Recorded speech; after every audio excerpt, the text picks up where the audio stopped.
Olá a todos, muito bom dia. Meu nome é Rebeca Ortiz Labanca, eu sou enfermeira, pesquisadora, enfermeira pediátrica, né, pesquisadora aqui no Children's Hospital de Los Angeles e fiz meu pós-doutorado no Jaws and Diabetes Center.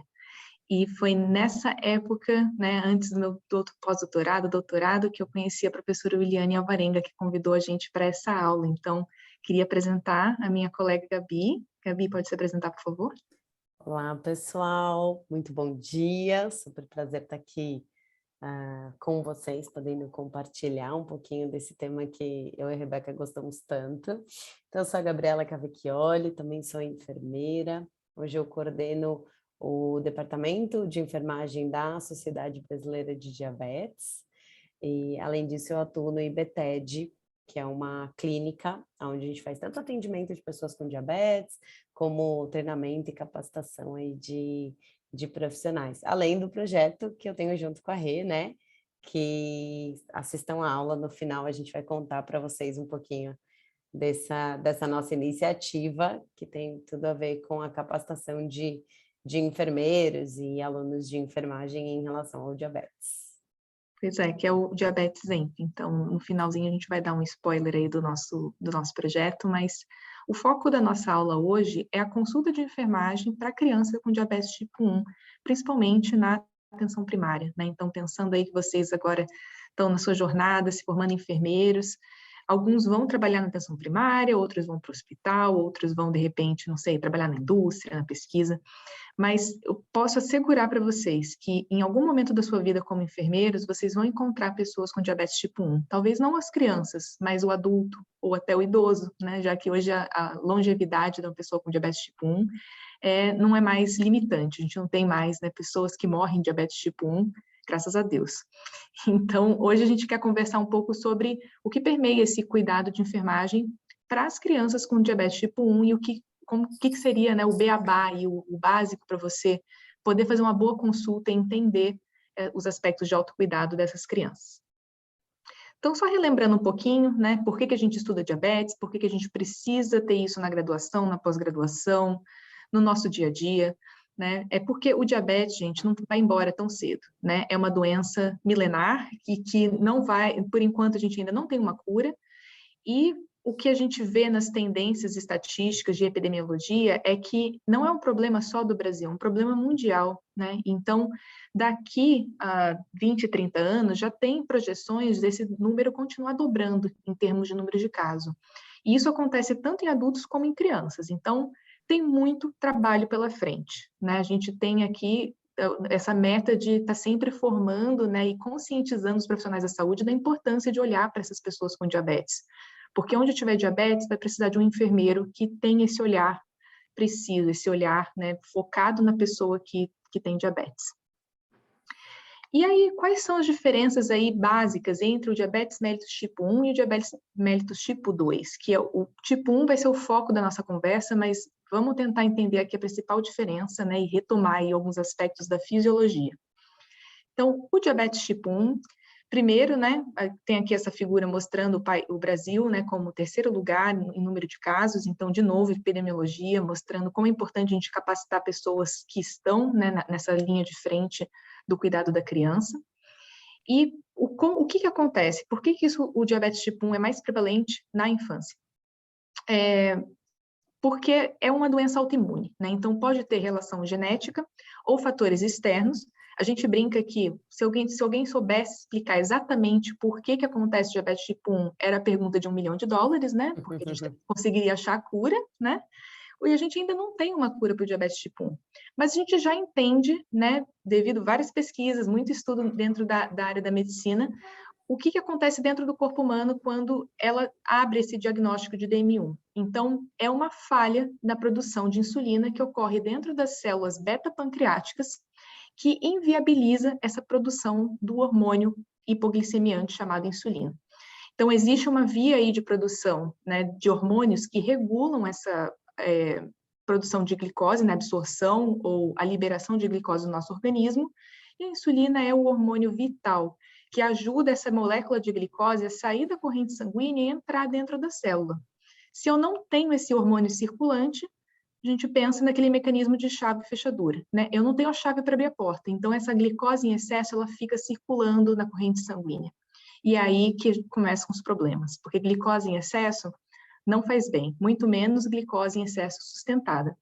No DM1 é um pouco mais problemático, por quê? A gente não tem produção da insulina, então não é compatível com a vida a pessoa, né, ficar em hiperglicemia sem ter o hormônio da insulina. É por isso que as pessoas que têm diabetes tipo 1 precisam das injeções subcutâneas, né? Então esse é um pensamento básico aí para a gente poder diferenciar o DM1 do DM2. No DM2, não há necessariamente uma falha nas células beta-pancreáticas. Então, a pessoa pode ter diabetes tipo 2 e ter produção de insulina.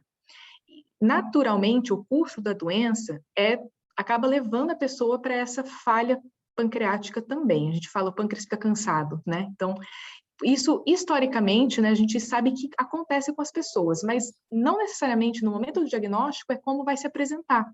Então, essa pessoa pode ter, sim, uma produção de insulina, né, ok, para a idade, para o peso daquela pessoa, porém, quando essa insulina é liberada na corrente sanguínea, ela encontra dificuldade para entrar dentro das células. É o que a gente chama de resistência insulínica. E é aí que mora o problema do DM2. O hormônio está tudo bem, o pâncreas dele está funcionando, mas existem outros hormônios circulantes ou outras condições, como, por exemplo, um maior tecido adiposo, aquela pessoa que é obesa, a pessoa que é sedentária, né? Então, ela acaba tendo outros fatores de risco que comprometem a ação desse hormônio, por isso, ela também fica em hiperglicemia. Então, o problema dos dois tipos de diabetes é o mesmo, glicose em excesso. O que diferencia eles é qual que é, né, o que está acontecendo aí nos bastidores, o que está acontecendo com as nossas células e com o nosso pâncreas. Então, o DM2 não necessariamente precisa da injeção subcutânea de insulina, mas pode vir a precisar, dependendo da evolução da doença dele. E aí, quando a gente pensa em sintomas clássicos, então, os dois podem se apresentar, né, com esses sintomas clássicos, porém é mais comum no diabetes tipo 1. Por quê? Porque há uma falha na produção de insulina, e é justamente aí que mora o problema. Se eu não tenho insulina circulante, essa glicose não entra nas células. Se a glicose não entra nas células, essa pessoa começa a perder peso, né? Porque ela não tem como produzir energia, ela não tem como crescer, como se desenvolver. Então, emagrecimento é um dos sintomas clássicos.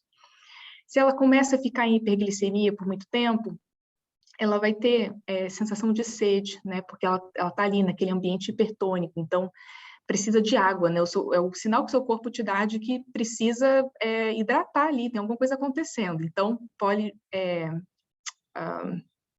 polidipsia, que é justamente esse sintoma de você ter muita sede, né? E só que essa água está em excesso, não porque a gente precisa diluir aquela glicose, né? O mecanismo do seu corpo não vai... A gente não tem ainda uma regulação dentro dos nossos vasos que falem essa água era para, na verdade, funcionar como insulina. Não existe isso. Então, o que o nosso corpo faz automaticamente? Joga essa água para fora. E aí que vem a poliúria. Então, a pessoa tem muita sede, mas ela faz muito xixi e ela vai perdendo peso. Alguns retratam também polifagia, né, que é a fome em excesso, e isso vem justamente dessa inanição das células, né, de não conseguir aproveitar essa energia. E no DM1 em específico, a gente pode ter um quadro de cetoacidose, porque a falha da insulina leva o nosso corpo a tentar tirar essa energia de outras fontes, como, por exemplo, os ácidos graxos, então a quebra de gordura, e aí leva à produção de corpos cetônicos. Então, quando vocês estiverem na sua consulta e estiverem ouvindo naquela primeira anamnese, ouvindo a história, tentando entender como que foi a descoberta desse caso, né, como que ele abriu o caso de diabetes tipo 1, não é incomum ouvir famílias relatando que ela não percebeu, né, que ele tinha diabetes, que alguma coisa estava acontecendo, que ele reparou que a criança que já não fazia mais xixi na cama, agora ela começou a fazer xixi, então ela andava, né, se comportando de uma forma diferente, ou que o filho começou a trazer uma garrafa de 2 litros de água para do lado da cama, e ele nunca foi de tomar água à noite. Então, esses comportamentos são sutis, e a gente pode observar ele, né, para as famílias que estão atentas, os profissionais que acompanham essas crianças, tanto na puericultura quanto, né, nas consultas de retorno, podem sim notar esses sintomas e fazer uma triagem precoce. Mas, infelizmente, a realidade de países em desenvolvimento como o Brasil é que a maioria dos casos acaba sendo com a cetoacidose. E aí essa criança vai estar onde? No pronto-socorro, né, no departamento de emergência, precisando de suporte intensivo, né, de vida, então precisando de UTI. E aí a gente tem que reverter toda o quadro de cetoacidose para que então ela vá para essa parte da educação, né, e que ela aprenda a viver com diabetes. Então, é um grande desafio e é por isso que a gente está aqui hoje, para que a gente consiga entender como que a gente pode acolher, entender esses sintomas logo no início e ensinar essas crianças, essas famílias a conviver com diabetes de forma saudável.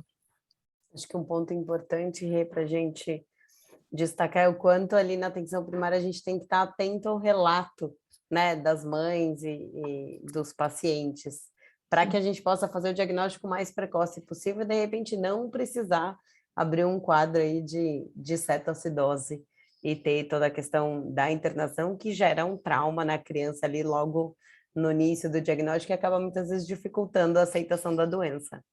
Exatamente. E quando a gente pensa no DM2, assim, é importante ressaltar que sim, diabetes mellitus tipo 2 também acontece em crianças e adolescentes, principalmente pelo sobrepeso, pelo sedentarismo, por a gente ver que hoje em dia os adolescentes, as crianças, não são tão ativos quanto eram antigamente. Ainda mais agora num cenário pandemia, pós-pandemia, não sei bem em qual fase a gente está, mas a gente pode estar sempre fazendo paralelo, né? Todo mundo ficou menos ativo do que o seu normal. E aí, consequentemente, a gente tem muitos novos casos de DM2, inclusive na infância. E um dos sintomas que mostra resistência insulínica, que pode ser observado no seu exame físico, é a acantose nigricans. Por quê? A resistência insulínica leva ao aumento desse crescimento celular e da pigmentação. Então, onde que você vai observar essas manchas escuras? Pescoço, axila, né, virilha. Então, observar isso no seu exame físico, é claro, não é só a acantose que vai dar o diagnóstico de DM2, mas ele é um grande indicativo para que a gente converse com a equipe médica e aí desencadeie a investigação de um quadro de hiperglicemia ou de diabetes. E aí a gente tem todos os comportamentos, né, Gabi, que a gente tem que trabalhar com essas famílias, né? Temos, acho que isso é bem importante vocês entenderem, terem em mente, né? Depois do diagnóstico de diabetes, é uma série de coisas que a gente precisa ficar atento. Claro que aquele primeiro momento da consulta, a gente vai priorizar, a gente não vai conseguir abordar todos eles. Então, essa priorização também por parte de vocês, né, durante a consulta de enfermagem, é essencial para entender o que ele precisa saber nesse momento e qual é o processo que eu vou trabalhando no decorrer das consultas. A gente vai falar um pouquinho disso também. Mas, basicamente, a gente fala em 7 comportamentos para o autocuidado, né? Que ele foi desenvolvido pela American Association of Diabetes Educators, que é o que a gente usa como guia aqui no Brasil também, adaptado, obviamente, à nossa realidade. Então, a gente vai perpassar por esses 7 comportamentos aí daqui até o final desse nosso bate-papo. Vamos para o primeiro, Rei? Então, praticar atividade física regular. Essencial, tanto na prevenção do diabetes, a gente vai pensar no DM2, quanto pós-diagnóstico, seja do DM2, seja do DM1. Por quê? Atividade física por si só, a gente sabe que ela potencializa a ação da insulina. Então, quer seja a endógena, né, que a gente produz, ou a exógena, que é a que a pessoa com DM1 vai fazer a aplicação, ok? Então, atividade física é essencial. Quanto que é preconizado? Em torno de 60 minutos, 3 vezes por semana. E aí eu imagino quem trabalha mais com pediatria deve tá pensando, né? Nossa, difícil a gente conseguir mensurar isso na criança. Vamos pensar na criança fisicamente ativa, pessoal. Não aquela pessoa que está ali, a criança que está ali no videogame, que está ali no celular. Criança brincando é uma criança que a gente entende que está fisicamente ativa e conforme ela vai crescendo, se é possível, né, colocar em coisas específicas de jogar bola, enfim, aí também isso é bastante indicado.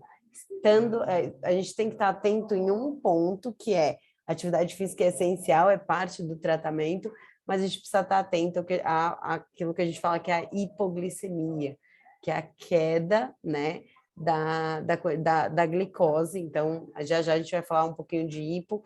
Então, linkem isso, atividade física com risco de hipoglicemia.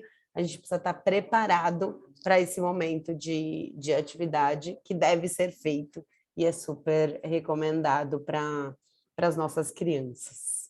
E pensando até no DM2, né, Gabi, já que a gente sabe que está acontecendo muito em crianças e adolescentes, um ponto que a gente pode usar na consulta para realmente engajar e falar, né, a importância desse adolescente de praticar atividade física é como o exercício, né, o movimento, ele ajuda a diminuir a resistência à insulina. Né? Então, às vezes, essa pessoa está naquele momento em que ela já está cansada de aplicar a insulina, né? Ou ele não consegue ver melhor, ele está acompanhando, tentou fazer dieta, né? Que é o que acontece com o DM2 principalmente, né? Vai lá, mudança do hábito alimentar, mas ele ainda, né, não está conseguindo trazer aquele número que a equipe está pedindo, né? Da glicemia de jejum, da hemoglobina glicada. E incorporar atividade física ajuda a melhorar a sensibilidade das células dele àquela insulina. Então, eu acho que isso é uma coisa essencial para a gente falar, que a gente fala para todas as idades, né? Tanto o pequeno, o adolescente, o idoso que tem DM2, a gente tem que sempre lembrar do porquê, né? Por que a gente tem que praticar. Pode ser que você não goste, né? Eu fui uma adolescente que ficava no banco da educação física, gente, não gostava de praticar a educação física. Mas eu hoje entendo a importância para a minha saúde. E para quem tem diabetes, as coisas andam lado a lado, né, Gá? Com certeza. É glicose. Fundamental para o cuidado. O segundo comportamento que a gente quer trazer para vocês é a mudança no hábito alimentar. Então, ter uma alimentação saudável. E aí, claro, a gente está focando no diabetes, mas a gente sabe que não é só o diabetes, né? Todos nós deveríamos ter aí. Mas quando a gente pensa no diabetes, é de extrema importância, porque lembrando que tudo que a gente come é transformado em glicose, né? E essa glicose impacta, então, nos níveis da glicemia, né? E consequentemente, do controle do diabetes. Então, a mudança no hábito alimentar é essencial. Como enfermeira, obviamente que a gente não vai fazer aquela prescrição de dieta, mas tem várias coisas e várias dicas que a gente pode dar para os pais e, na verdade, fundamentos da alimentação saudável que a gente pode tá passando. O que vocês precisam ter em mente? Quando a gente está falando da criança, a DM1, ela tem aquela relação do quanto que ela vai aplicar de insulina para aquilo que ela está comendo. E aí isso tem diversas formas. Pode ser uma dose fixa da quantidade de carboidrato da comida com a de insulina, ou isso pode ser uma relação que ela vai variando. Aí depende aí o momento que ela está no processo de insulinização, que é o que a gente chama de contagem de carboidrato, quando a gente faz isso de forma refinada. Independente o momento que ela tiver, a gente precisa estar atento. Uma coisa tem que estar sempre conectada à outra, para que a gente mantenha um controle da glicemia adequado. Então, formas da gente estar trabalhando, né, com essa população, a questão da alimentação, é focar na alimentação saudável. Então, tem um prato saudável, que é o preconizado, né, pela Organização Mundial de Saúde. E aí eu vou pedir para a Rê compartilhar, ela fez, né, no mestrado dela, um jogo bem bacana, de uma forma lúdica, que vocês podem aí usar a ideia e, enfim, fazer com revista e fazer alguma forma para que as crianças consigam entender a composição de um prato e a forma como elas podem fazer. Porque hoje não tem mais, pessoal, aquela coisa, quem tem diabetes não pode comer isso ou aquilo. Isso não existe mais, isso a gente fala que é coisa, né, do passado, né? Uhum. Quem tem diabetes pode sim comer, desde que ele tenha essa relação com a insulina que ele está aplicando, agora falando especificamente do DM1. Rê, conta pra gente um pouquinho desse jogo? Sim, a estratégia era para usar numa sessão dentro de um programa lúdico, né? Então tinham várias brincadeiras aí para ensinar os comportamentos de autocuidado, mas uma delas, do prato saudável, a gente tinha esse prato que foi impresso como se fosse uma lâmina de imã, né? Então era magnético, e os redondinhos que vocês veem aqui embaixo, verde, né? Então alface, arroz, cenoura, cada alimento desse também foi impresso numa folha magnética. Então, a criança podia arrastar para o prato e falar em qual grupo aquele alimento pertence. E aqui são só alguns exemplos que, na época que eu desenvolvi esse jogo no mestrado, eu trouxe para a prática do ambulatório em São Paulo, onde eu assisti essas crianças. Eu tenho certeza que em várias, né, regiões do Brasil, a gente vai ter outros alimentos que fazem parte da cultura, né, do almoço, do café da manhã, do jantar. Então, incentivo vocês a pensarem de forma criativa como seria o prato saudável das crianças aí da sua cidade e como a gente pode ensinar a ela esse equilíbrio, né? Então, pensar que metade desse prato deveria ser frutas e vegetais.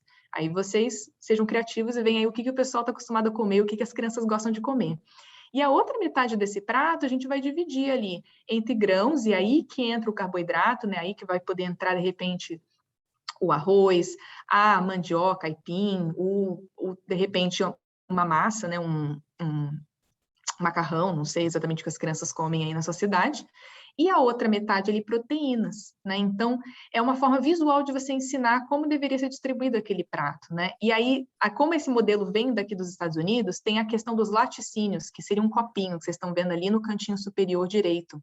A gente não é muito acostumado a tomar leite com alimentação, né? Aqui eles tomam, aqui é super comum as crianças tomarem. Então, isso está nesse modelo de prato saudável só para lembrar da importância de incorporar também os laticínios na nossa dieta. Então, para o nosso café da manhã seria super comum, né, ter ali, de repente pode ser uma fatia de queijo com, de repente, um docinho na sobremesa, não sei, talvez não todas as refeições, né, mas é que a gente pode incentivar, assim, a ter esse equilíbrio. E o principal aqui, né, a mensagem desse prato é equilíbrio. Olha as cores, né, olha como isso tem que estar dividido de uma forma proporcional, pensando no impacto até que isso vai ter na glicemia. E o quiz que vocês estão vendo do lado direito da tela era justamente uma forma de validar, né, se a criança entendeu esses conceitos. Então, tinham perguntas que eram mitos e verdades e tinham outras perguntas que perguntavam do prato exatamente. E aí a gente fez, né, nesse esquema de jogo. Então, monta o prato, depois responde o quiz, e esse material também está disponível para quem quiser usar. Eu posso mandar para a professora Williane sem problema nenhum. Muito bacana, pessoal. Usem, né? Apliquem que esse tipo de estratégia educativa ajuda muito, né? A criança e a família tá compreendendo o cuidado.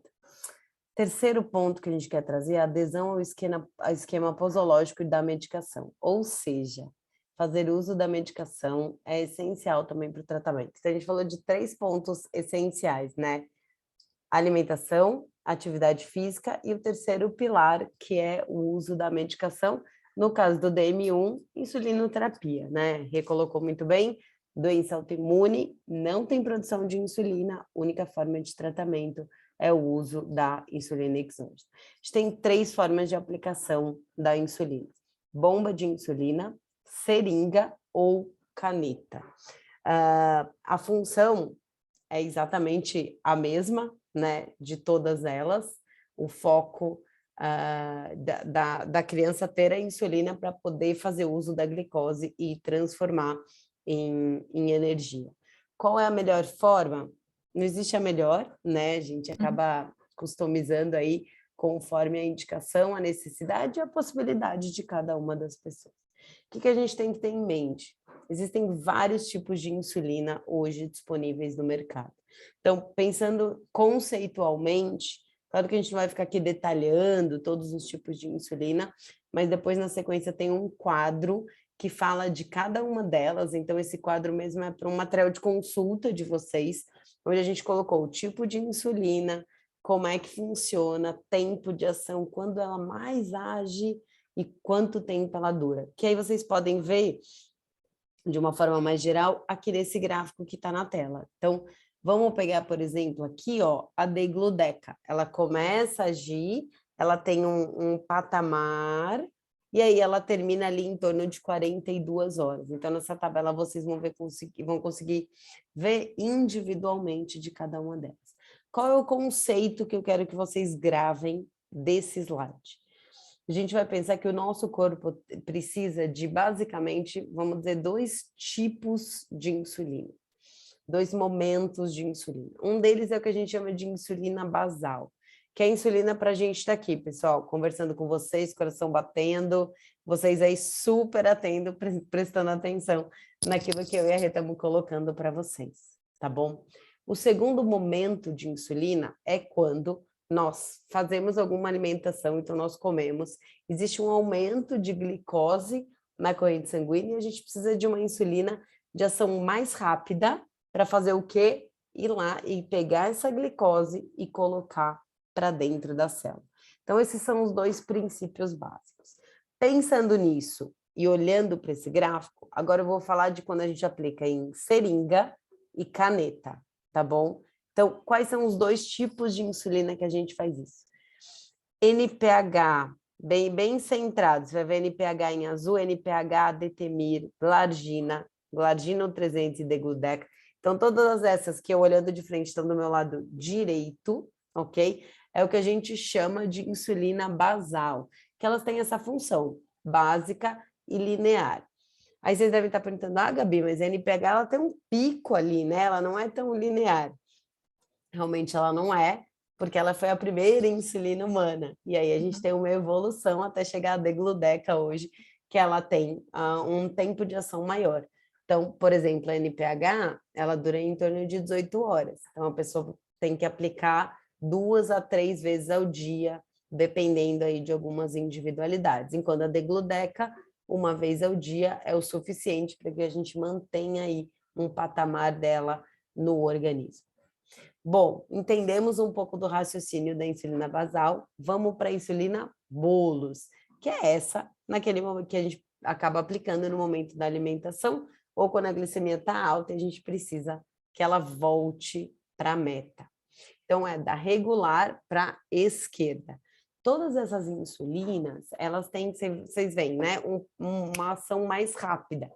A mesma lógica, regular, tem isso um pouco, tem um pico, né? Mas você vê que ela demora um pouquinho mais para agir, ela começa a agir em torno de 30 minutos e ela estende um pouco mais até a Fester Aspartia Tecnosfera, que são super rápidas. 5 minutinhos elas começam a funcionar e para algumas pessoas até imediatamente. Então, são evoluções que a gente foi tendo da insulina humana para análoga de insulina, mas a lógica é essa. Então, a gente acaba trabalhando para o diabetes tipo 1 com essas duas combinações, basal e insulina bolos, que é para a ação da alimentação. Tenham isso sempre em mente. Pessoa com DM1 precisa fazer uso desses dois tipos de insulina quando ele está usando caneta ou seringa. E eu já vou explicar isso para vocês, porque com bomba é diferente. Vamos para o próximo, Rê? Essa é a tabelinha que eu comentei já, então aqui vocês conseguem ter todos os tipos e como que elas funcionam para consultar. Esse aqui é material de bolso, pessoal, ou de celular para quem é mais novo, né? Na nossa época era de bolso, hoje é de celular, mas tirem foto aí, tenham com vocês esse slide. Tá disponível no posicionamento da SBD, tá, pessoal? Também outro documento gratuito, o PDF, tá aí para todo mundo. Verdade, não deixem de consultar. Então, como eu comentei, caneta e seringa. Se você quiser passar os outros, você pode passar, que acho que fica mais fácil do pessoal ter essa ideia. Então, caneta e seringa, basal e bolos. Ou seja, ele vai fazer pelo menos, né, uma aplicação de basal, se for NPH vão ser mais vezes, e a de bolos ele vai aplicar sempre que ele for comer. Dosagem, de acordo com a prescrição médica, que é aquilo que eu falei, ou uma dose fixa, ou conforme aquilo que ele vai se alimentar naquele momento. Então, vamos falar primeiro das seringas, que são as clássicas, e aquilo que vocês vão mais encontrar. O que eu quero que vocês tenham em mente? A insulina correta para aplicação de insulina, essa que vocês estão vendo no vídeo, que é no vídeo não, na tela, que é uma seringa com agulha acoplada, tá? Ela já é fixa. Muitas vezes em hospital a gente vê aquela removível.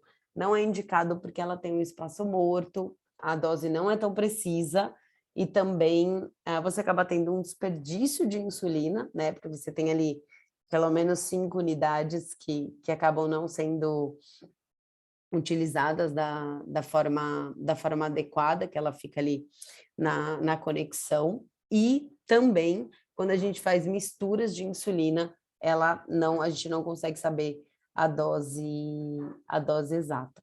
O outro ponto de atenção bacana é que a gente tem as seringas de 6, de 8, de 12, que estão praticamente saindo do mercado, mas ainda existe algumas delas.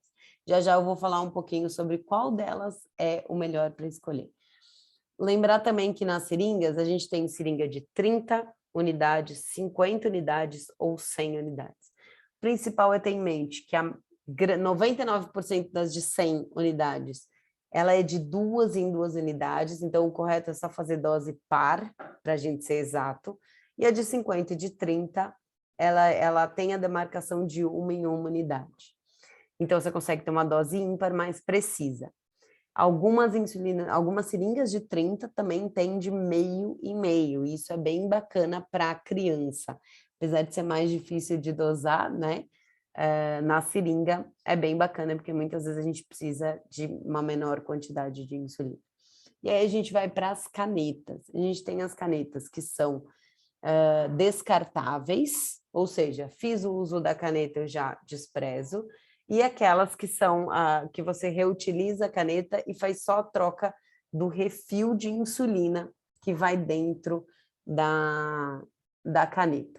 Como aplicar com caneta, como aplicar com seringa, a gente vai deixar depois na sequência para vocês um link de um vídeo que eu gravei dentro de um projeto maior, mas ali eu ensino a técnica de aplicação e demonstro com as duas. Então, em função do tempo da aula, né, a gente achou que vale mais a pena deixar o link do vídeo para vocês assistirem com calma e entenderem exatamente as questões em relação à técnica de aplicação.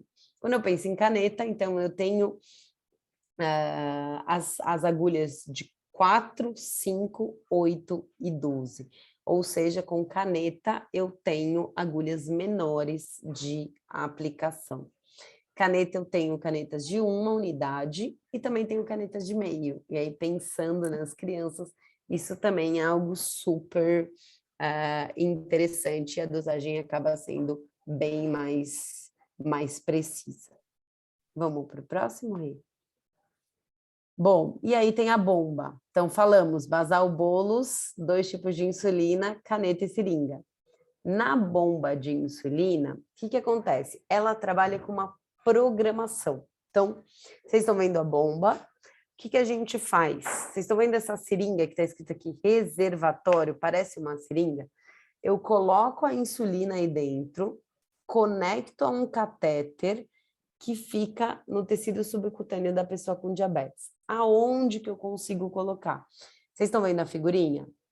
Abdômen, aí eu considero 3 dedos afastados do umbigo, parte posterior do braço, parte anterior aqui da coxa até a metade da lateral e o glúteo no quadrante externo. Esses são os locais que eu posso aplicar qualquer tipo de injeção subcutânea. Então, pensando em insulina, quer seja na seringa, quer seja na caneta, quer seja a bomba de insulina, ok? E aí, o que eu faço? Eu tenho esse sistema conectado, na bomba, eu faço uma programação.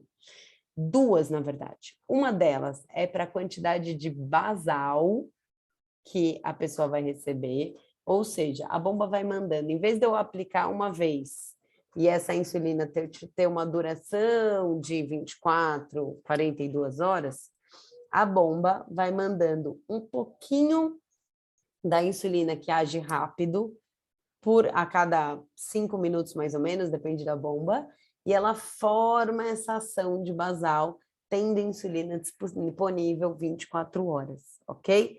Então, eu coloco um tipo de insulina que tem essas 2 funções.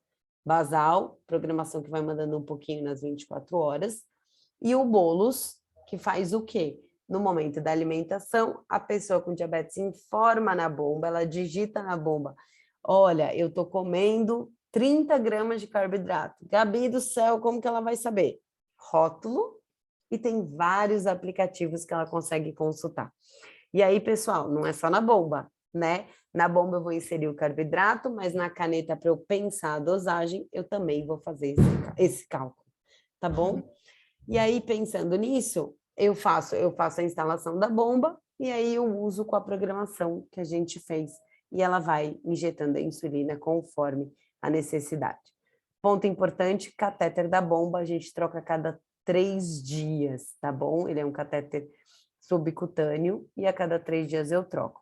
Enquanto a recomendação da caneta e da seringa, o correto é que ele troque todas as aplicações, mesmo a gente sabendo que hoje no SUS as pessoas recebem uma agulha por dia ou uma seringa por dia por insulina. E aí a gente faz o melhor possível, que é usar essa uma o dia todo, né? Mas o correto 100% por ela ser estéril é que a gente troque a cada uso, ok?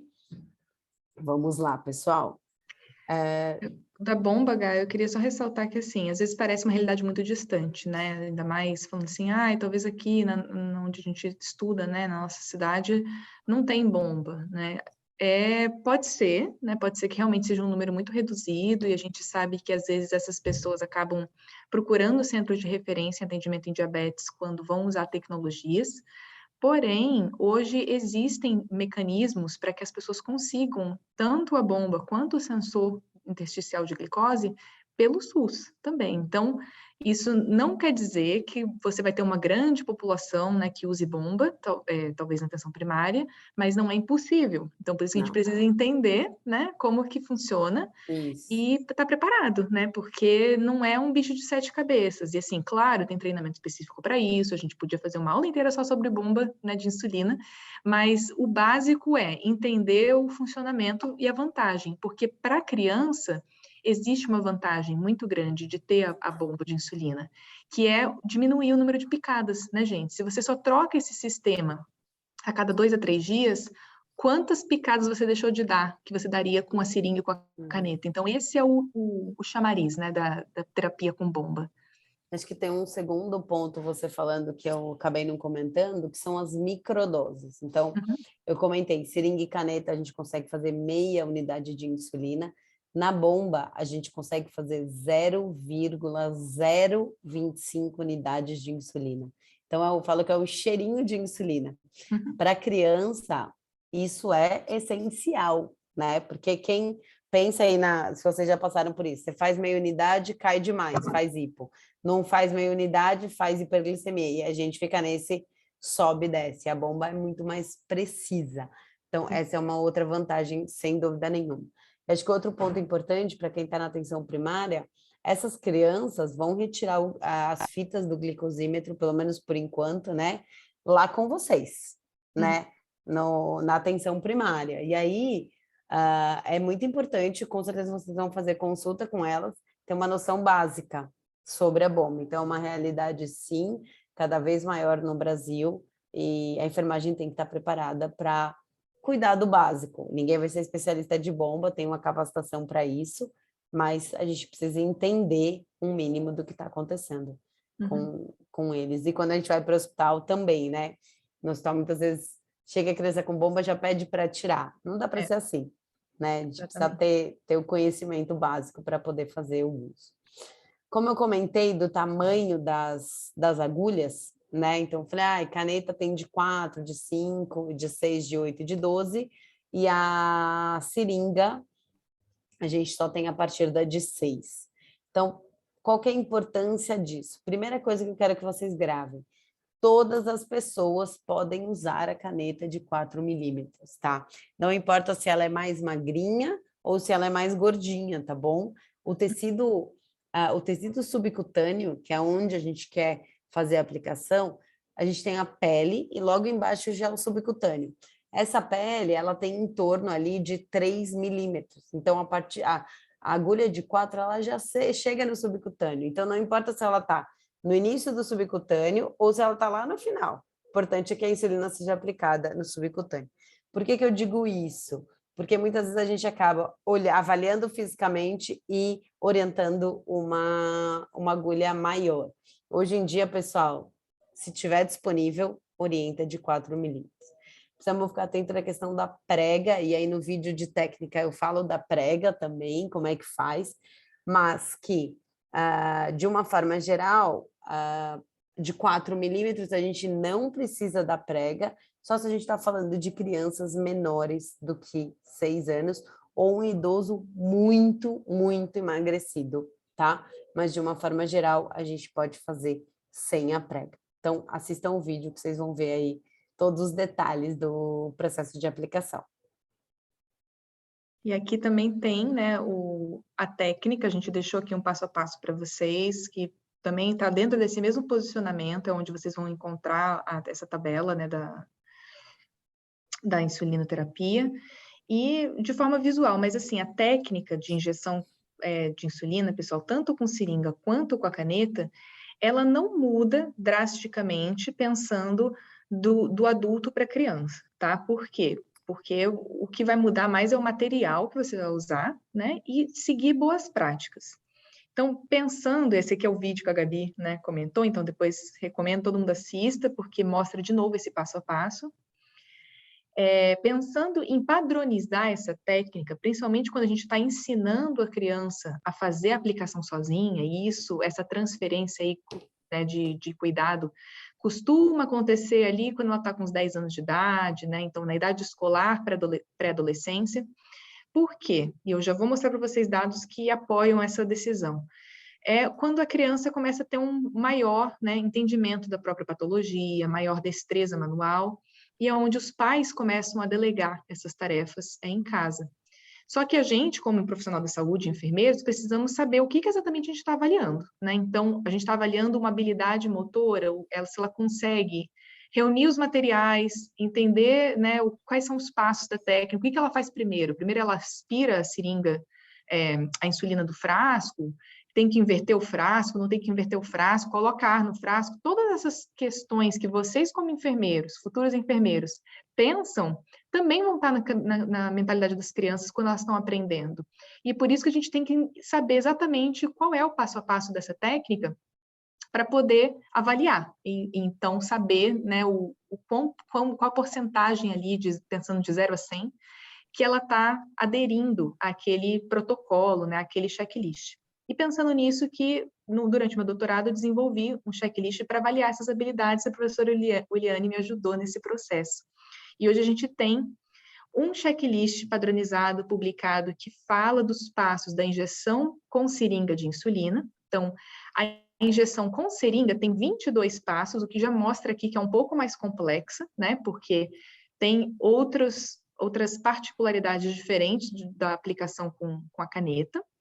Enquanto o checklist de caneta tem 18 passos. Então, tem 4 passos aí que a gente pula quando a gente está falando de aplicação com caneta.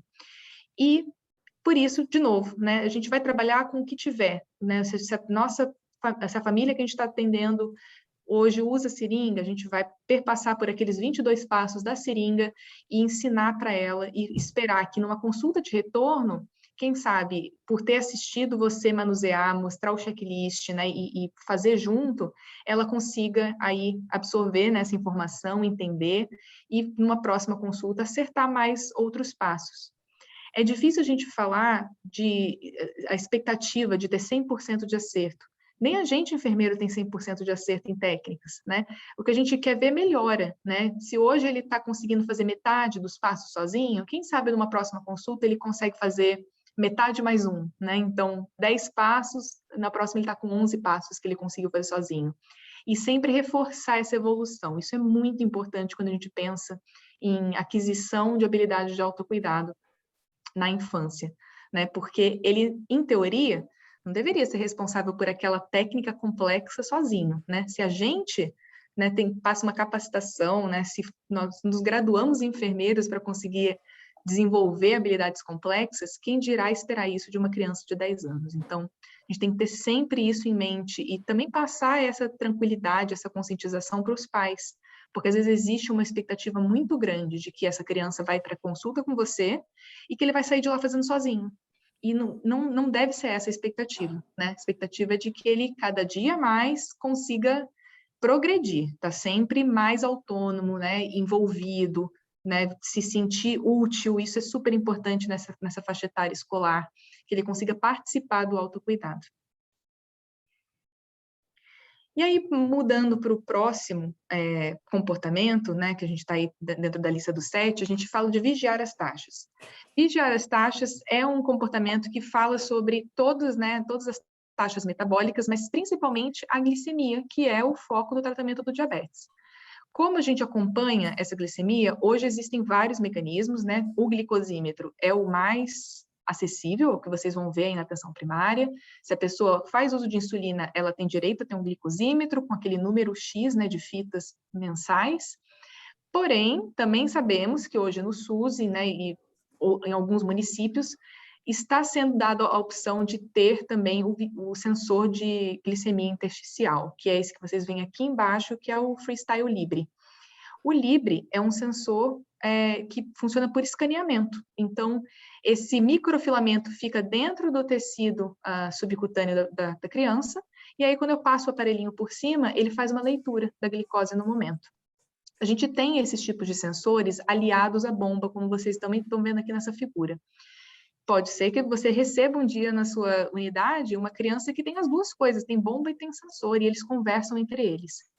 Esse é o futuro do tratamento do diabetes, gente. Isso é o que eu vejo aqui na minha realidade dos Estados Unidos. As crianças todas usam tecnologia, né? Só não usa tecnologia quem ou não está apto para, né? Está no processo ainda de entender e se qualificar para isso, ou as pessoas que optaram por não usar, porque hoje é acessível para todas as famílias, independente da faixa da renda, né, familiar, e isso é muito importante. Mas pensando aí que eu estou falando aqui, né, direto do futuro, do país desenvolvido, botando o pé um pouco no chão e pensando na realidade do Brasil, como que hoje a gente ajuda essas crianças, essas famílias a olhar para essa glicemia diariamente? Tem várias formas. Pode ser um aplicativo, pode ser uma planilha no computador, que a mãe vai lá e entra todos os dados, ou pode ser um pedaço de papel, gente. O melhor é a gente armazenar tudo dentro do glicosímetro, ter lá aquela data, aquela hora bonitinha, configurada. Por quê?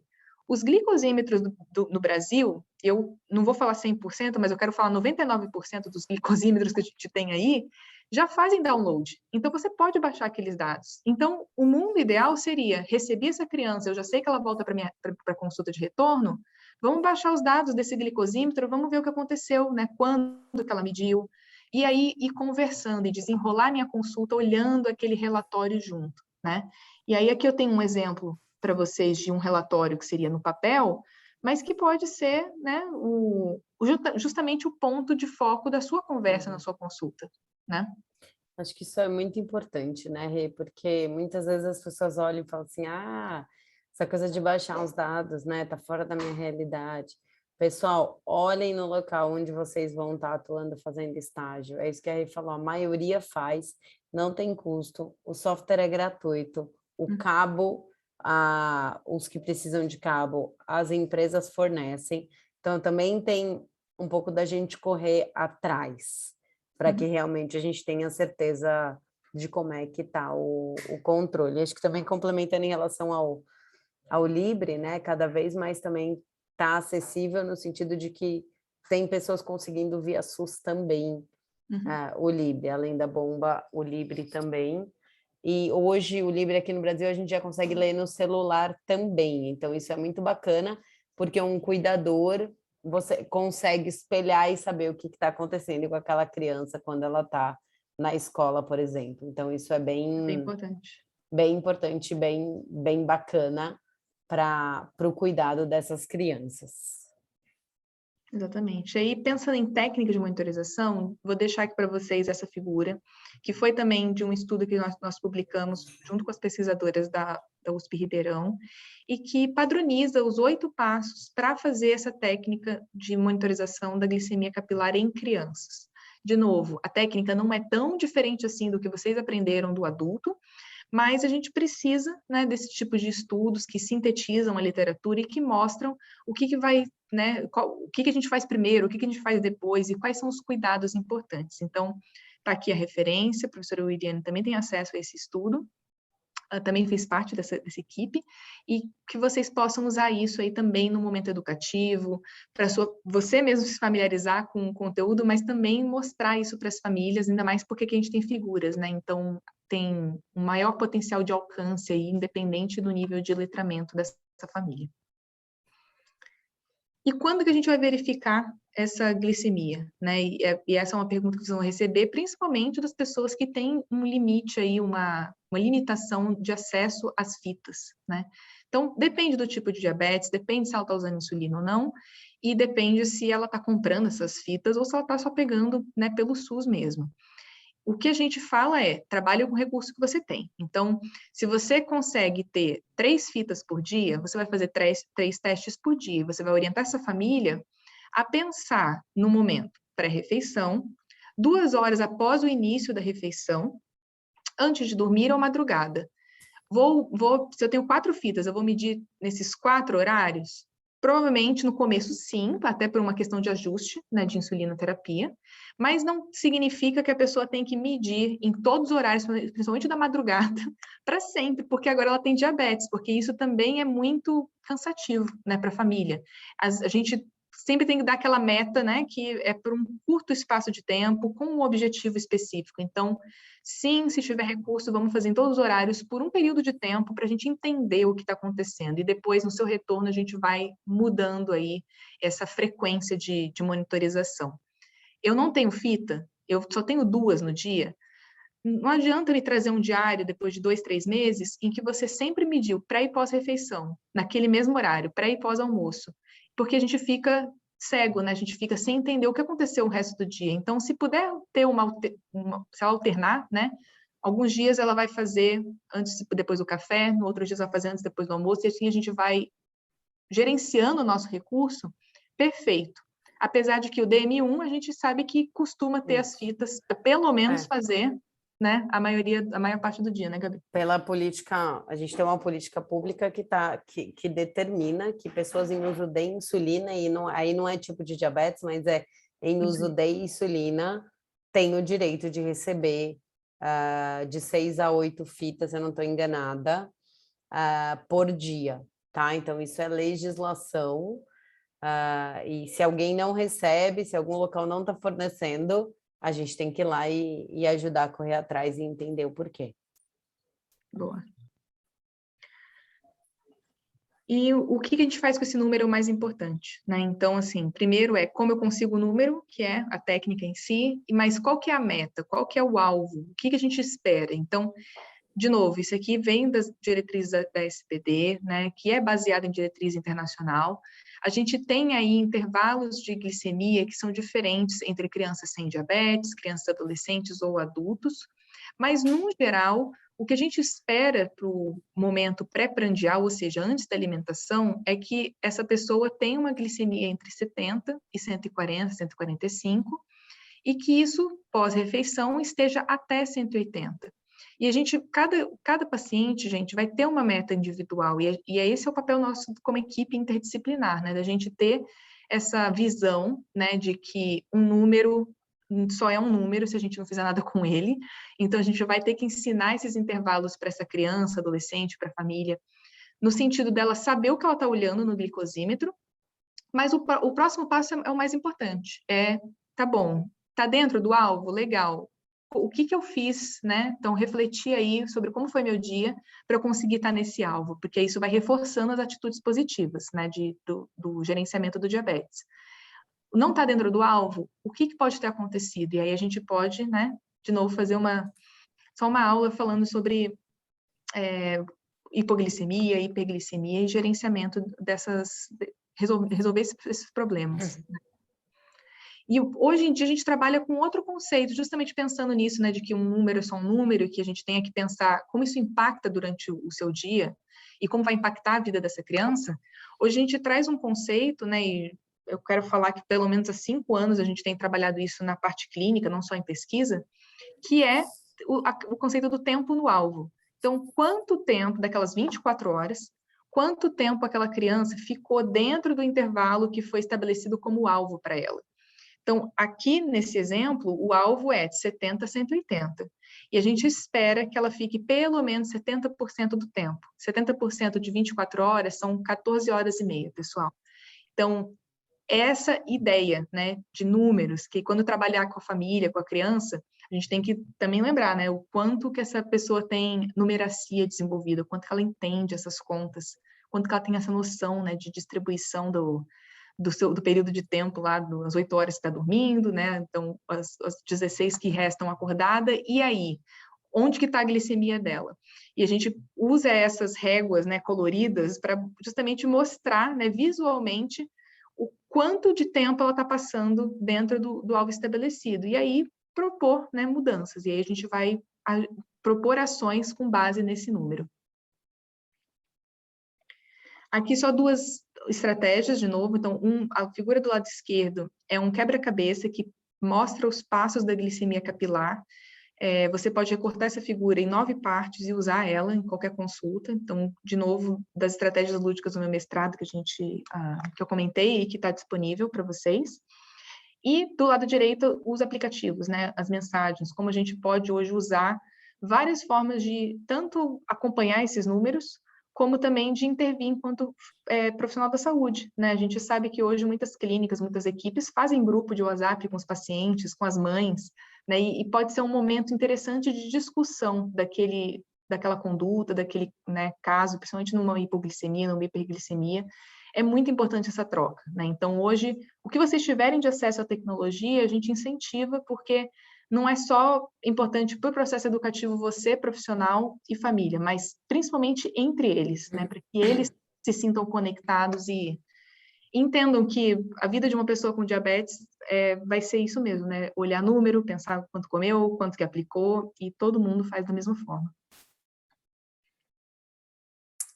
E aí, pessoal, tem mais um ponto que tem muito a ver com essa questão de monitorização que a Rê estava comentando agora, que é reduzir o risco de complicações crônicas. Porque no final, é isso que a gente quer, né? A gente quer, obviamente, que a pessoa com diabetes tenha uma qualidade de vida no dia a dia, e a gente sabe que quem está com uma boa monitorização, um bom controle glicêmico, que é tudo que a Rê falou até agora, tem mais disposição e fica bem, né, para viver a vida de uma forma habitual, como todos nós, e também quando você tem um bom controle glicêmico, você consegue reduzir o risco de complicação crônica, que é olhando lá na frente. Aí talvez vocês estejam pensando, nossa, mas eu estou falando aqui de uma criança, de uma consulta para DM1, de um adolescente.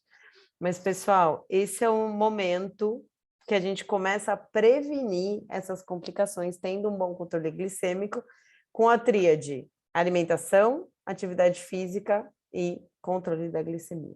Bom, além disso, do bom controle, o que mais que eu faço para reduzir o risco de complicações?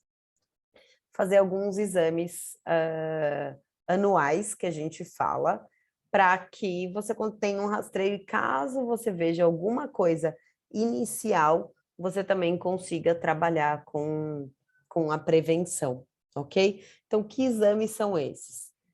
A gente vai avaliar o fundo do olho, né? Então, esse é um primeiro, pelo risco, pensando que as complicações crônicas, elas atingem sempre os microvasos e os nervos. Então, a gente pensa mais nas extremidades, né? Então, onde a gente tem microvaso, no olho, tá bom? Nos rins, então é muito importante que anualmente a pessoa com diabetes faça o que a gente chama de microalbuminúria. Pode ser em amostra isolada, um exame de urina, onde eles vão avaliar como é que está essa filtração, ok? Avaliação bucal, então ir no dentista também para avaliar, porque a gente acaba tendo maior risco de infecção, né, na boca, porque a saliva ela fica com mais glicose, isso aumenta o risco de proliferação de bactérias. O outro ponto, parte cardiológica. Então, a avaliação cardiológica é bem individualizada e conforme a idade, mas é importante ter em mente que pode acontecer. E o outro que é bem importante também é a neuropatia. A gente ouve falar muito na questão dos pés, né? Quem tem diabetes tem complicação no pé, tem ferida, tem amputação. Mas a gente trabalhar na prevenção desde o início, né? A gente reduz bastante o risco. Como que a gente previne? Além do que eu já disse, olhando os pés diariamente da pessoa com diabetes, orientando para que se ela identificar algo diferente, um calo, uma ferida, uma rachadura, que ela comunique, né, para a gente entender o que está acontecendo. e também fazendo o teste de sensibilidade dos pés, que é algo que está na responsabilidade do enfermeiro fazer uma vez ao ano, pelo menos. Então, avaliar a sensibilidade. Como que eu avalio? Não vou aprofundar aqui nessa aula, mas a gente faz com o monofilamento e com o diapasão, que são 2 instrumentos que nos ajudam a entender se a pessoa ainda tem ou não as fibras preservadas para sentir. Sentir o quê, Gabi? Sentir a temperatura. Então, pisei numa areia quente e percebi que está quente. Sentir se eu pisar em alguma coisa, se meu sapato está machucando meu pé ou não. Porque, infelizmente, com a evolução das complicações, a pessoa efetivamente deixa de sentir o pé, e no sentido de a variação de temperatura, quando ela machuca ou não, ok? Mas ela normalmente tem queimação, tem formigamento, então ela sente outros aspectos onde dizem ali, já tem uma luzinha acesa de que algo tem errado. Ok? Então, muito importante. Pessoas com DM1, criança, faço ou não faço avaliação? A orientação é diabetes tipo 1, a partir do 5º ano de diagnóstico, eu começo a fazer todas as avaliações que eu comentei. DM2, logo no diagnóstico, porque como a evolução é mais lenta, eu já tenho que fazer essas avaliações.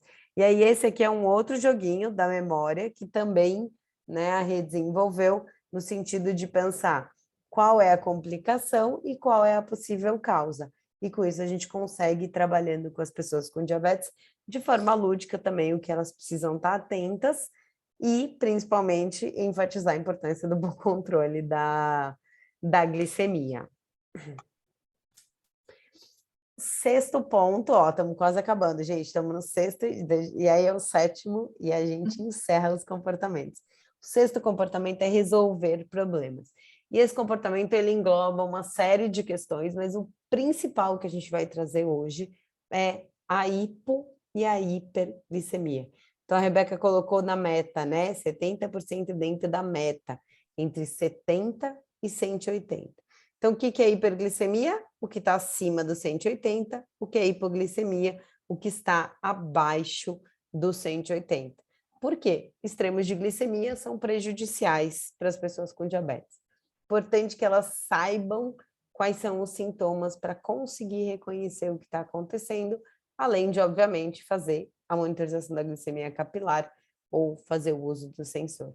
Então, quando eu penso em hipoglicemia, quais são, assim, a pessoa pode sentir sonolência, algumas pessoas têm suor, tremor, palidez, algumas ficam com muita fome, algumas ficam irritadas. Então, assim, tem sintomas gerais, clássicos, mas tem o específico. Então, é importante que a pessoa se conheça também. Quando a gente fala de hiperglicemia, tem bastante a ver. A Rê falou um pouquinho da poliúria, da polidipsia, lá no início do diagnóstico, e algumas coisas acabam voltando aqui nos momentos de hiperglicemia. Então, boca seca, a sede, algumas pessoas também acabam ficando um pouco mais tonta, dor de cabeça. Então, é importante que cada um conheça os seus sintomas para que ele consiga tomar uma atitude. Hiperglicemia, qual que é a atitude?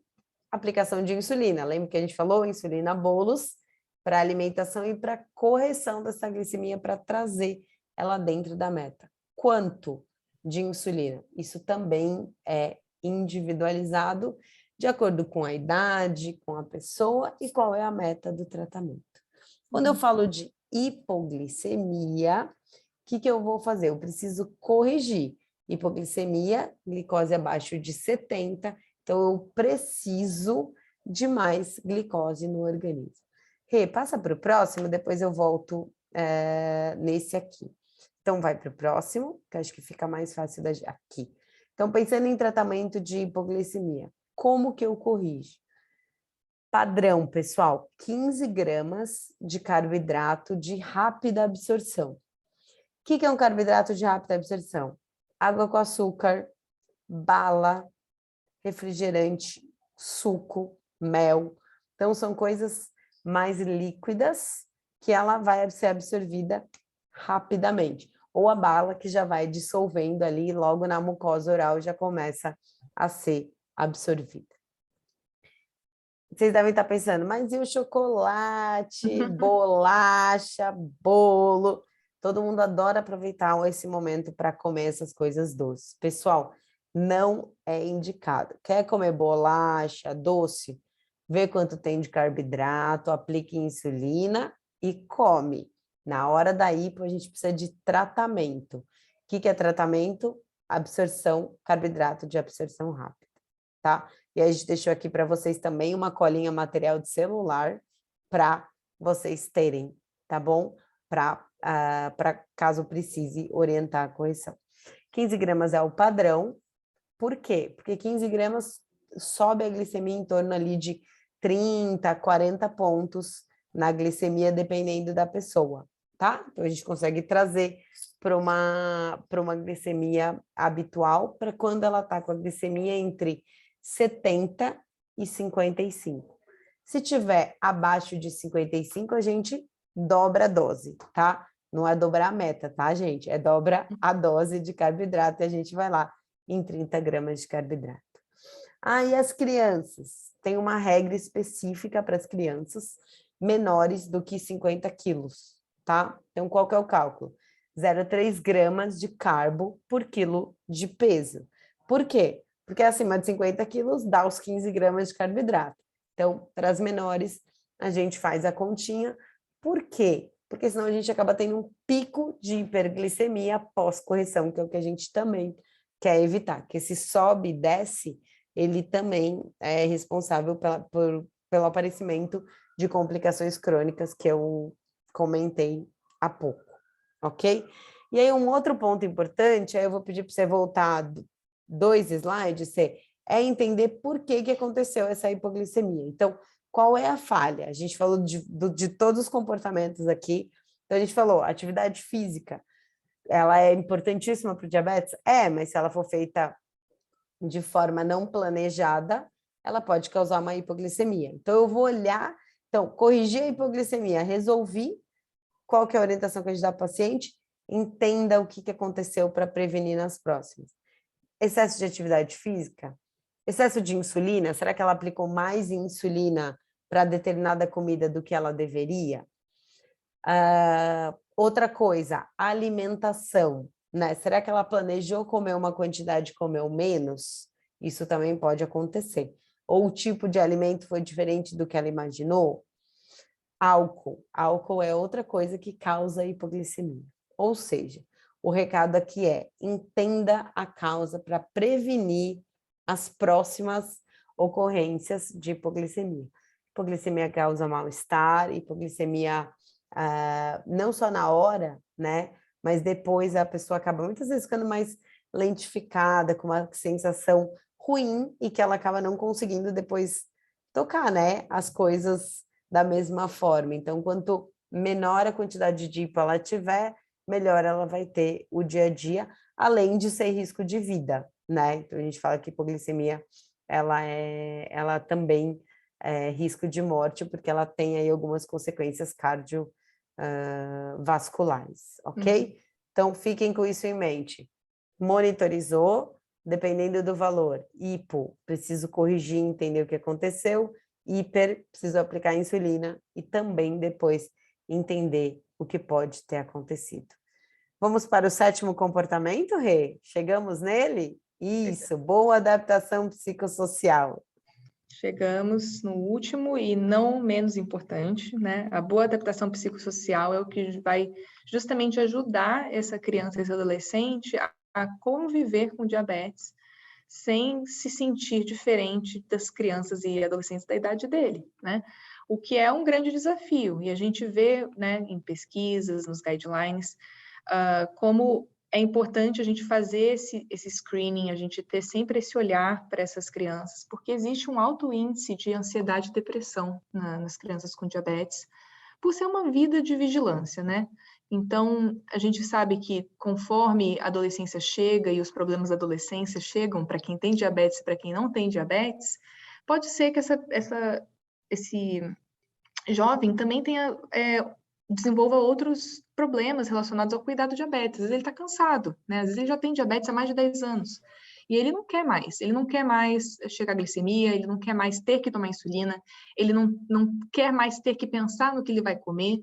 E é aí que podem vir, né, tanto esses diagnósticos, né, como depressão e ansiedade, como também os transtornos alimentares. Então, nós enfermeiros não damos esses diagnósticos, mas a gente tem que estar muito atento, porque é na nossa consulta que, às vezes, um ou outro relato pode aparecer e pode ligar aquela luz, né, e te falar, olha, eu talvez tenha que integrar aqui com a equipe da psicologia, né, que eu tenho que achar uma forma de referenciar essa família para um suporte adequado, né. A gente tem, como eu falei, vários guidelines, vários materiais disponíveis para ajudar a gente nessa conversa, né?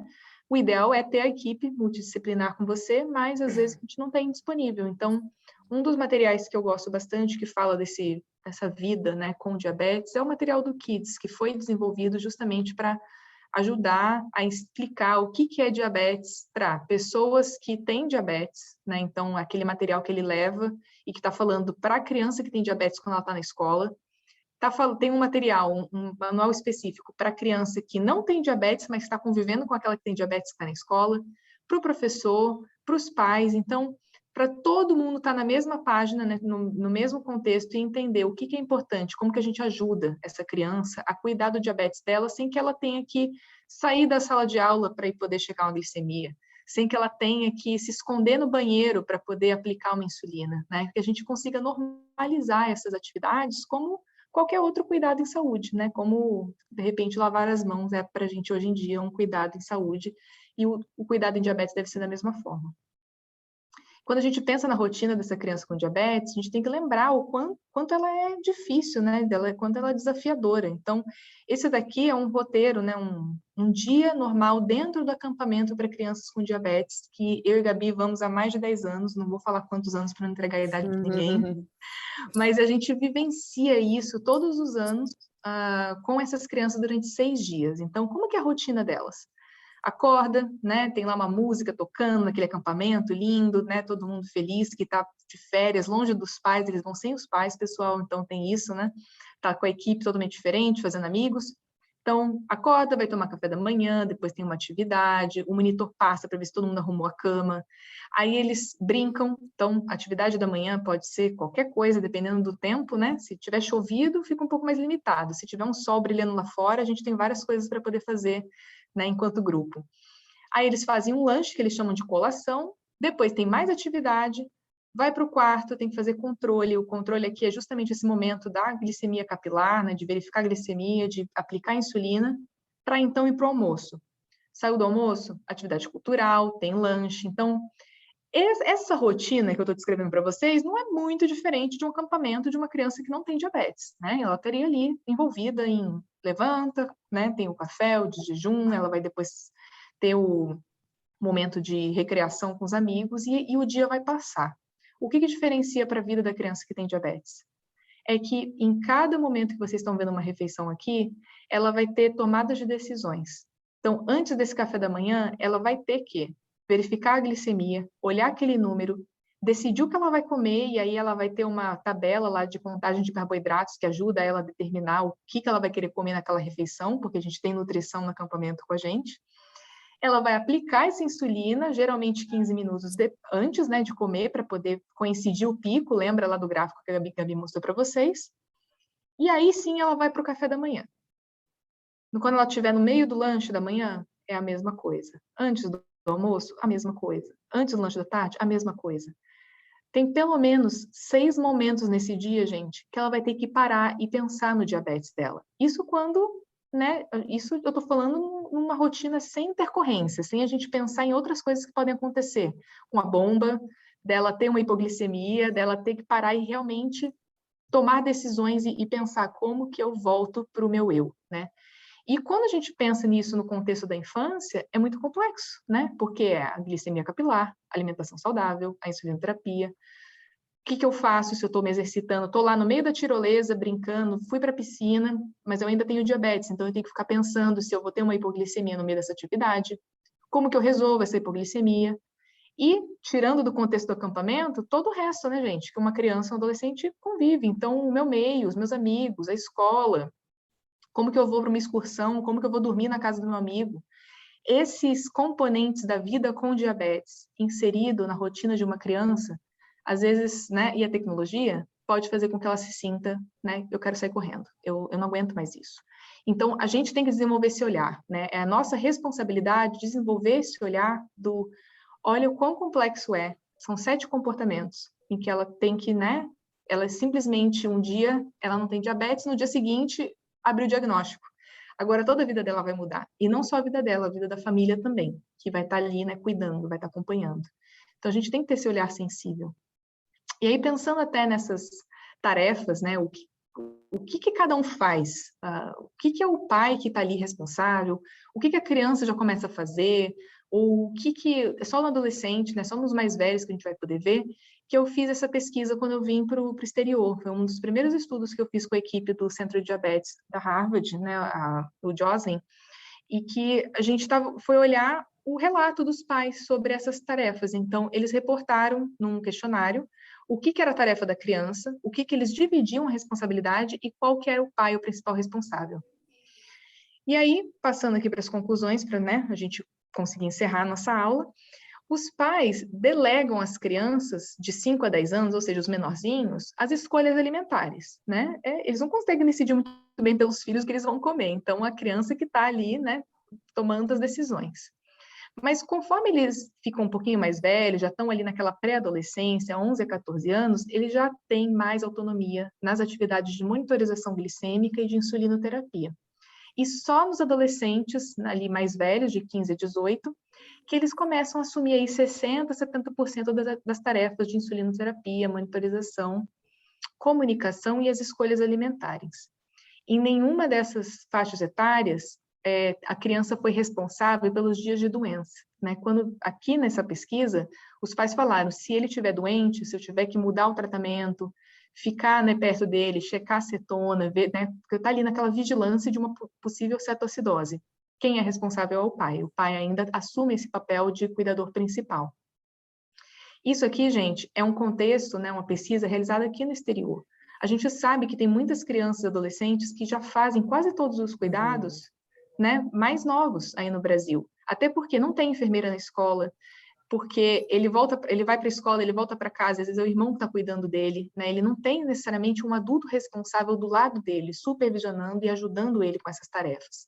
E aí, mais uma vez, o seu papel como enfermeiro, né? De entender, naquele momento da consulta, o que exatamente essa criança está fazendo e se ela sabe o que ela está fazendo. Porque, na nossa experiência, eles até fazem, mas às vezes eles não conseguem, não têm ainda maturidade para entender a importância, por exemplo, de aplicar insulina e esperar para comer, né? A fome é maior, ele não quer esperar, pode até aplicar, mas ele vai sair correndo e vai comer. Então, a gente tem que estar sempre trazendo esses elementos para o nosso olhar, né, de educador, para também ajustar as nossas expectativas, porque é muito fácil a gente ter expectativa de que ele vai fazer tudo, mas eles não fazem, né? E isso é inerente ao ser humano, não é só a criança com diabetes, é qualquer pessoa vai ter um momento que ela vai estar cansada, que ela não vai querer mais ter diabetes. E aí, como enfermeiro, acho que a gente também conseguia adequar a realidade. Então, Isso. né, entender o contexto e ver o melhor que a gente consegue fazer para a realidade daquela criança, daquele adolescente. Às vezes não vai ser a perfeição, não vai ser o cálculo exato, mas se eu fixar a dose, óbvio que isso é uma discussão junto com o médico de estratégia, pelo menos ele vai aplicar a insulina, né? E ao invés de você dar aquela uma conta gigante que ele não vai conseguir fazer sozinho. Então, entender a realidade e as opções ajudam muito na questão da adesão e do controle. Com certeza. Então, quando a gente estiver nesse momento, então, assim, vocês conhecem os 7 comportamentos agora, a gente sabe as técnicas, aí a gente vai para o momento do vamos ver, em que a gente recebeu aquela criança, né, com a família, para consulta de enfermagem, a gente tem que pensar muito bem como que eu vou preparar ele para esse autocuidado. Então, o que eles precisam saber e por onde que eu vou começar? Porque a gente tem que desenvolver um plano educativo, né? Assim como é numa escola, você tem aquela disciplina, a gente tem o do básico ao avançado, a gente vai trabalhar na mesma linha de raciocínio quando a gente está falando de educação em diabetes. do básico para o avançado. O que eu espero que a criança faça, o que eu espero que ela tenha ajuda, o que é mais importante que ele saia daqui sabendo hoje, e aí alinhar essas expectativas, porque também pode ser que vocês recebam uma família que vem com um balde de expectativa, né, querendo solucionar todos os problemas, e você só tem 30 minutos de consulta. Então, vamos eleger o que é prioridade, né? Vamos ouvir, sim, a queixa dele, mas também pensar por onde a gente começa, né? E ouvir muito atentamente quais são os recursos disponíveis, porque não adianta a gente dar sugestão, né, mirabolante, coisa milagrosa, a pessoa vai sair da sua consulta de enfermagem e não vai conseguir fazer nada com aquela orientação. Então, a gente tem que ser muito pé no chão. Então, estratégia educativa que seja engajadora, que seja viável, né, real, que a gente consiga aí atingir algum resultado positivo. Lembra, sempre ressaltar o que ele conseguiu fazer e não ficar olhando para o que ele não conseguiu fazer. E, de preferência, né, que a gente tenha aí um baixo custo, tempo investido, né, porque também não gera frustração em você, profissional, de, né, querer mudar o mundo em 3 meses, até o próximo retorno dele na consulta. A gente tem que ser muito, muito pé no chão. Então, não existe, né, se alguém veio para essa aula achando que a gente ia falar para vocês qual que é a melhor estratégia educativa para cuidar, né, educar a criança e adolescente na sua consulta, eu já trago aqui para você a resposta, não tem uma só, tá bom? Não tem uma só estratégia que vai ajudar em todos os aspectos, em uns 7 comportamentos em uma consulta, mas a educação é o próprio tratamento. A gente tem isso já há muitos anos, desde que o Dr. Joslin, né, fez essa frase que está em todas as aulas e que fala que a educação é o próprio tratamento. Então, a gente vai aí fazer um plano, né, elaborar junto com essa família o nosso caminho e como que a gente vai atingir essas metas juntos. E para encerrar, eu queria mostrar para vocês um pouquinho de um estudo usando uma estratégia educativa, que foi o brinquedo terapêutico, que foi a minha tese de doutorado, em que eu justamente fui para ambulatório SUS, né, com esses bonequinhos que vocês estão vendo aqui na figura, algumas seringas, caneta, né? Eu tinha um material que era exatamente o material que eles tinham disponível naquele ambulatório, e a gente foi ensinar para eles a técnica de aplicação de insulina com aqueles checklists que eu mostrei hoje mais cedo. Então, por ser no contexto de pesquisa, a gente tinha ali um protocolo, a gente separou eles em 2 grupos. Um grupo participou do brinquedo terapêutico, o outro grupo não participou do brinquedo terapêutico, e a gente foi avaliar o que aconteceu, né, pré e pós sessão de brinquedo. O resultado principal da minha tese, desse estudo que está publicado, depois para quem quiser dar uma lida, né, na revista de especialistas em enfermagem pediátrica, é que as crianças que participam de sessões de brinquedo terapêutico, elas podem acertar até 20% a mais da técnica. Ou seja, uma única sessão é capaz de ajudar ela a compreender essa técnica tão complexa. Então, que a gente tenha sempre esse olhar, que a gente consiga entender o que é possível, qual é o nosso tempo, que recurso a gente tem, e tá sempre buscando esses resultados. 20% é muita coisa, gente. 20% são 3, 4 passos daquele checklist imenso que eu mostrei para vocês. E que vitória, né? Em apenas uma consulta a gente conseguir mudar uma realidade, mesmo que seja temporária.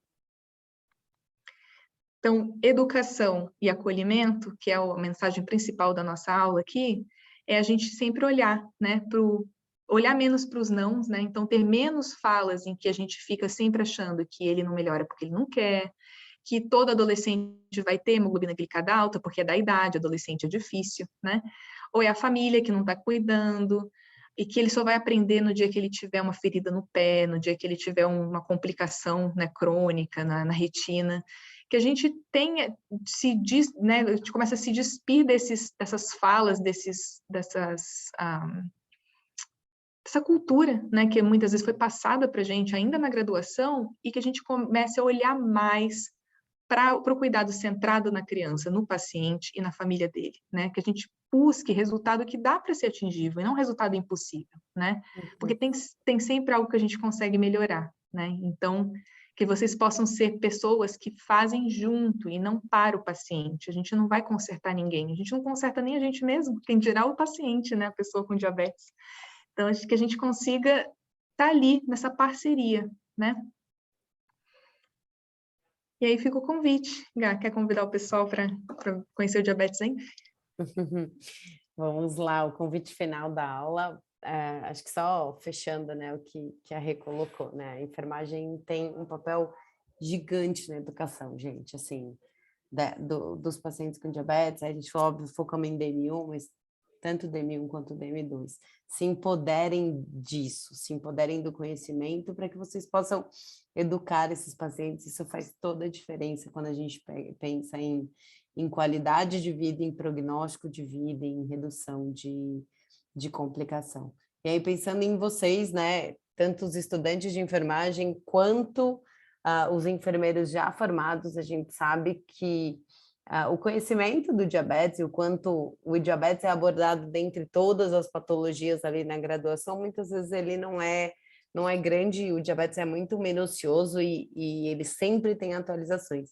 Então fica aqui o convite para que vocês sigam a gente no Diabetes Enf, que é o Instagram, tá aqui o QR Code, quem quiser já conectar. É um Instagram que ele é justamente feito por nós duas pro diabetes para enfermeiras.